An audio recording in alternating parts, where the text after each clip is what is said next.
Meu sabiá da mata, onde vai fazer seu ninho? Meu sabiá da mata, onde vai fazer seu ninho? No pé da carrapateira, na beirada do caminho. Pé da carrapateira, na beirada do caminho.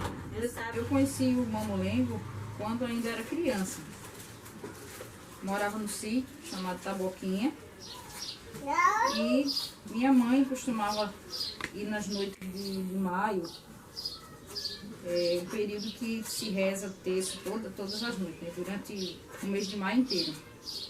E nos sítios vizinhos costumavam ter, depois da noite de maio, costumava ter mamulengo, cavalo marinho, entre outras brincadeiras culturais. E daí a gente ficava assistindo o mamulengo até um certo período da noite, porque não podia ficar muito tempo, tipo até 10 horas a gente ficava. Mas como de um sítio para o outro era longe, aí tinha que sair um pouquinho mais cedo. E desde então já me apaixonei pelos bonecos. E também quando vinha para a procissão, que era aqui no centro da cidade, em Glória do Goitá, a gente saía tardezinha, acho que umas 2 horas da tarde a gente saía, geralmente a procissão saía às 4 horas da tarde. E quando terminava a procissão, em seguida tinha a missa, após a missa começava as festividades. E aí era mais uma oportunidade de assistir o mamulengo. Anos depois, acho que quando eu já tinha uns 14 anos mais ou menos, eu pude conhecer de perto o mamulengo, o mamulengueiro, a confecção dos bonecos, como eram feitos. E foi onde eu conheci Zezinho. Zezinho do mamulengo, era assim que ele era chamado. E na época ele estava fazendo uma quitéria. Daí eu, na minha curiosidade de criança, e observando, aí percebi que uma das pernas da quitéria estava mais grossa que a outra. E aí eu disse pra ele, ó, essa perna tá mais grossa que a outra. Ele olhou pra mim e disse, quer fazer, então pega a faca e vem fazer. Só que ele não me deu a faca, só fez esse comentário. E em seguida a gente passou a conviver junto e eu comecei a costurar as peças, as roupas dos bonecos dele, ajudá-lo com a pintura. E ele ficou encantado com aquilo, porque quando eu ainda era criança, eu aprendi a costurar com a minha mãe. Ela tinha aula de costura e na época ela aprendia com o papel, não era nem no tecido, era no papel. E eu aproveitava a saídazinha dela para pegar o material de costura dela e treinar. E daí quando eu mostrei para ele que sabia costurar, ele ficou todo empolgado com o que eu sabia fazer e poder ajudá-lo. E depois, com um certo tempo, aí eu já tinha tido minha primeira filha, Cida, na época já estava com 2 anos. E além de ser dona de casa, de ser mãe, de já pintar os bonecos, de já vestir os bonecos, eu quis mostrar para ele que eu poderia fazer mais que aquilo, né? Que eu poderia fazer também o boneco. Eu achava na minha cabeça, eu vou fazer o boneco tão bem quanto ele. E daí eu fiz o meu primeiro boneco. Quando criança ainda, eu fazia bonecos com barro. Costumava fazer trabalho de escola e tal. E esse foi o meu primeiro boneco. Eu achando que esse boneco era melhor que o boneco que ele fazia, que ele estava acostumado a fazer. E mostrei pra ele e ele disse, tá bom, tá perfeito. Hoje eu olho para esse bonequinho e tenho um grande carinho por ele. Esse ainda tá com 31 anos, né? Ele, quando eu fiz, tu tinha uns 2 anos mais ou menos. Não tem quanto? 29 anos. Esse bonequinho. Nunca quis vendê-lo, nunca quis. Teve uma pessoa que já quis comprar, mas eu não quis me desfazer dele. Fiz outros, daí eu comecei a fazer outras peças. Tinha medo de fazer os cortes e tal, perguntava pra ele. Esse aqui não tem orelha. Aí quando eu fiz o primeiro que tinha orelha, ele gostou e pediu para que eu deixasse ele usar esse boneco na mala dele. Então acho que ele ficou com umas 3 peças minhas na época, usando na mala. E daí em diante eu continuei com os bonecos, me tornei artesã, né? Eu gostava do mamulengo, e o mamulengo em si é uma tradição muito masculina. né? Quando as mulheres dos mamulengueiros trabalhavam, ficavam mais nos bastidores, ou seja, não aparecia. Isso também aconteceu muito comigo. Trabalhei muito com ele, mas quase não aparecia. Também eu não fazia questão de aparecer, porque para mim o que importava era o trabalho dele, era o que ele estava fazendo, a alegria que ele estava levando para o pessoal. Então nunca fiz questão de estar à frente dele. Então para mim eu me contentava com aquilo, ficar por trás da empanada, por estar cuidando dos seus bonecos, estar arrumando a mala. E quando fui a primeira vez participar dentro da barraca, que ele me convidou, um dos ajudantes dele não pôde ir, e daí ele me chamou para ficar com ele na barraca. E aí eu disse, mas eu não sei fazer voz de boneco. Ele disse, não precisa, você só segura o boneco, só me dá os bonecos do que eu lhe pedi. E daí esse foi o primeiro passo. Então a emoção foi grande, né, de ficar lá dentro ainda toda perdida, sem ter muita noção do que fazer.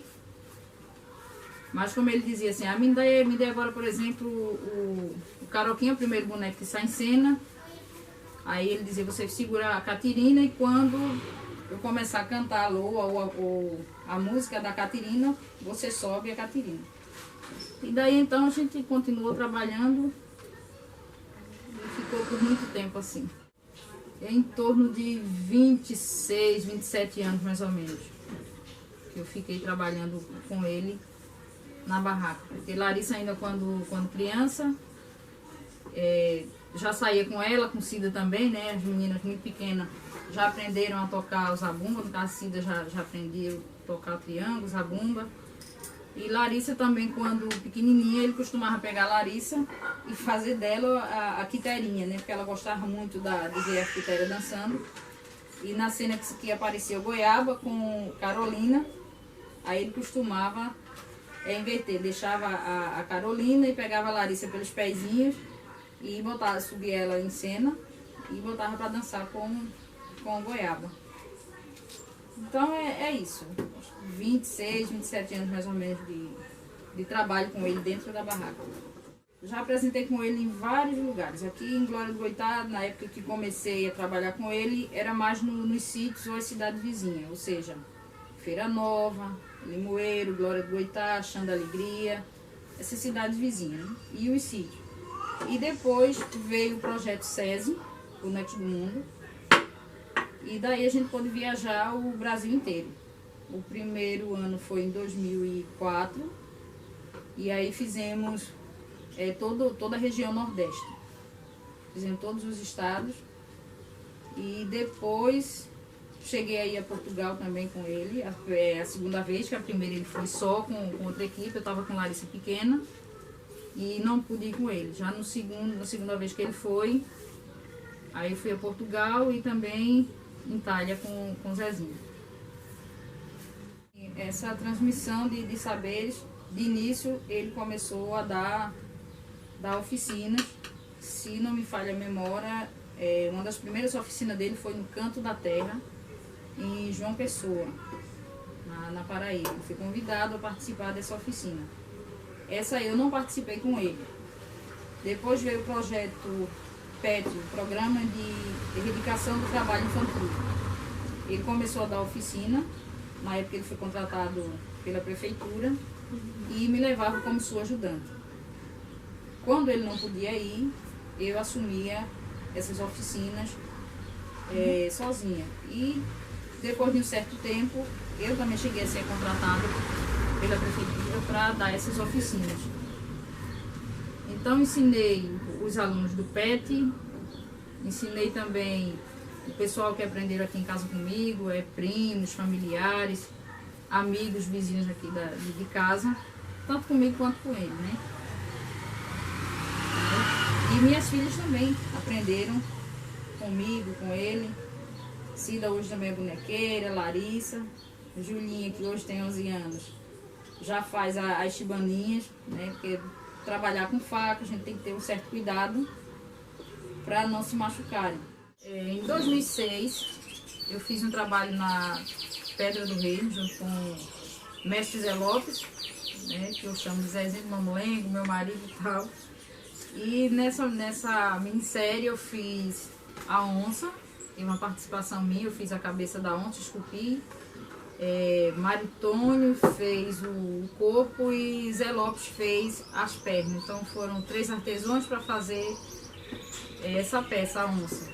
Fiz também 2 passarinhos para a minissérie, trabalhei na decoração dos cavalos.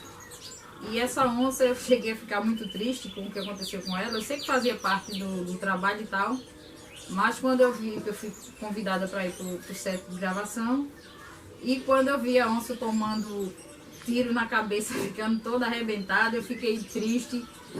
Comecei a chorar e disse, não, calma, isso é assim mesmo, isso é trabalho. Mas eu tive tanto trabalho para fazer essa onça. Na verdade foi até uma... Eu nunca tinha feito onça, e aí Raimundo chegou para mim e disse, eu preciso que você me faça uma onça. Ele disse, ai meu Deus do céu, eu nunca fiz onça, eu trabalho mais com cabeça de boneco e não com onça. Ele disse, eu quero que você me faça uma onça. Aí eu comecei fazendo e ficava nervosa, eu pedi instruções a Zezinho. E aí ele dizia, eu não posso estar com você porque eu tenho que fazer os cavalos e aí você vai ter que fazer. Mas calma que você consegue. Aí eu fiz essa onça, fiz também a cobra, né, que aparecia em cena. E é isso, foi um trabalho muito bom, muito gratificante, porque conheci outros artesãos, tive essa experiência de ter que fazer algo que eu não tinha feito ainda, né? Então foi bom. O pessoal gostava tanto da onça que até o mestre Salustiano me convidou para fazer uma onça para ele. Em troca, ele faria uma rabeca para mim. Mas infelizmente não deu tempo a gente fazer essa troca, porque pouco tempo depois, não lembro exatamente quantos anos depois, enfim, ou quantos meses, ele veio a falecer e a gente não chegou a fazer essa troca de artesanato, de peças, né? Seria a onça e a rabeca. Zezinho do Mamulengo, mestre Zé Lopes, ele começou o mamulengo ainda criança, tinha 10 anos, quando ele fez o seu primeiro mamulengo, né, que ele acompanhava os mamulengueiros e a sua mãe vendendo bolos nos mamulengos, e ele construiu o seu próprio mamulengo aos 10 anos. Esse mamulengo tinha o nome de Mamulengo São José. E depois tornou-se adolescente, viajou para São Paulo. E anos depois ele voltou, em 82, e montou um novo grupo de mamulengo, né? Porque ele tinha dado uma pausa. E quando ele voltou, ele formou o grupo Mamulengo Teatro Riso. No Mamulengo Teatro Riso, eu exercia várias funções. Além de ajudar Zé Lopes dentro da barraca como contramestre, eu também reformava seus bonecos, eu costurava a roupa dos bonecos. O pano da empanada, que a gente chamou, de empanada ou de barraca, ele cortava, porque ele sabia todas as medidas certinhas.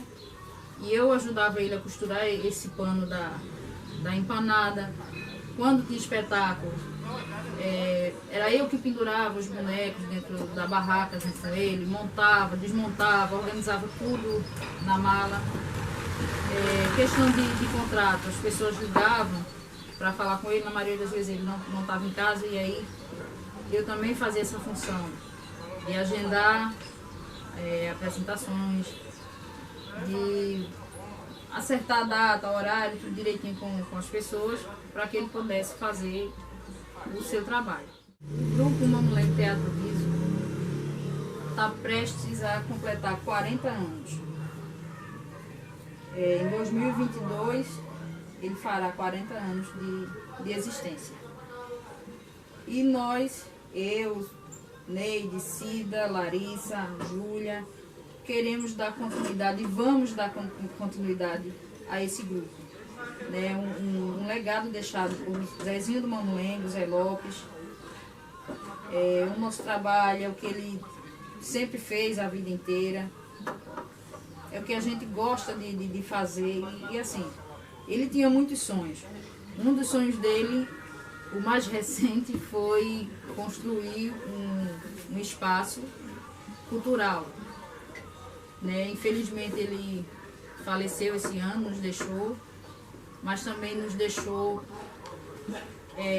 essa missão de construirmos, de terminarmos esse espaço que ele tanto sonhou. Né? Assim como sonhou com a carroça, realizou.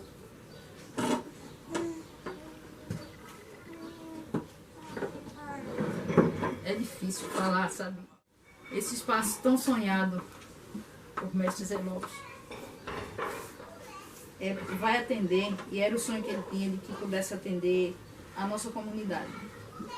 Ele tinha vários sonhos, entre eles continuar com o Mamulengo, dando oficinas para as crianças do bairro, ou quem se interessasse.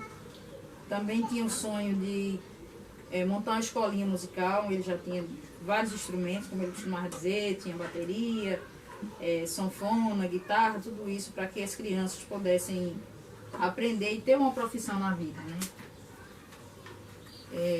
Se envolvessem com a cultura e assim poder sair de outros caminhos que não são nada bom. Assim. Mas enfim, queremos sim continuar com esse nosso trabalho, nossas apresentações de Mamulengo, nosso espaço. Temos também o ateliê, né, onde a gente funciona como ateliê e lojinha. Né? A gente produz as peças e quando ficam prontas, a gente expõe aqui nesse nosso ateliê e lojinha. A minha história com o Mamulengo começou desde muito cedo. Quando eu ia junto com a manhinha, com Cida e meu pai, não para participar fazendo parte da brincadeira em si, mas sim para assistir. Aí quando fui crescendo e acompanhando, meu pai me ensinou a tocar ganzá, que foi o meu primeiro instrumento a ser tocado. Depois, com mais um tempo, eu aprendi o triângulo. Eu não sei a idade ao certo que eu comecei a trabalhar com uma catirina, mas acredito que tenha sido bem cedo, por volta de uns 7, 8 anos, porque com 9 anos eu já fui fazer um trabalho com ele em Itaperoá e já acompanhava ele sendo a catirina dele do Mamulengo, porque já conhecia a Loa, as músicas e história. E nisso fui crescendo, vivendo da arte do Mamulengo. Logo no começo ele até ficava meio cismado de me colocar como trabalhando no Mamulengo, porque tinha esse do trabalho infantil. Só que pra mim não era trabalho, pra mim era trabalho sim, porque eu recebia pelo que eu fazia e isso me dava muito orgulho, porque desde pequena eu já aprendi de certa forma a ser um pouco independente, né, financeiramente. E pra mim era uma diversão, por estar ali brincando com os bonecos e principalmente brincando com os bonecos e as pessoas. Sempre fui como decida muito danada, por questão de ser desenrolada. E pra mim sempre foi uma diversão. Até hoje não vejo só como um trabalho em si, mas como também uma diversão. É algo que eu me divirto, que eu fico muito contente em estar ali passando o que eu aprendi a vida toda e, enfim, brincando com os bonecos. Com todo o conhecimento que adquiri durante esses anos trabalhando, consegui escrever um cordel, que é o Chamego de Simão e Quitéria. Conta um pouco da história. Foi revisado por 2 grandes cordelistas, que são Meca Morena e Davi Teixeira. Escrevi também um outro, mas ainda não passei por papel, porque faltam algumas alterações, algumas coisas. E é o que eu pretendo fazer pro resto da minha vida, é trabalhar com os bonecos, trabalhar com o Mamulengo, porque é o que eu sei fazer de melhor. Eu sei fazer outras coisas também, mas o Mamulengo acho que tá no sangue, tá em mim. Assim como eu acredito que o Mamulengo na minha vida esteja desde a barriga. Porque assim como eu, nas minhas 2 gravidezes, era com o menino no bucho e o boneco aqui em cima, o boneco aqui fazendo força até perto de ter os meninos para poder deixar as peças já prontinhas, porque sabe que depois que vem criança fica mais complicado. E quero passar minhas artes também para os meus filhos. E tenho certeza que não vai nem precisar fazer muito esforço, porque ele já, quando olha os olhos do boneco, já fica tudo contente. Foi embora e me deixou, amor, amor, amor. Foi embora e me deixou, amor, amor, amor. Tão cedo não venho cá, amor, amor, amor. Tão cedo não venho cá, amor, amor, amor.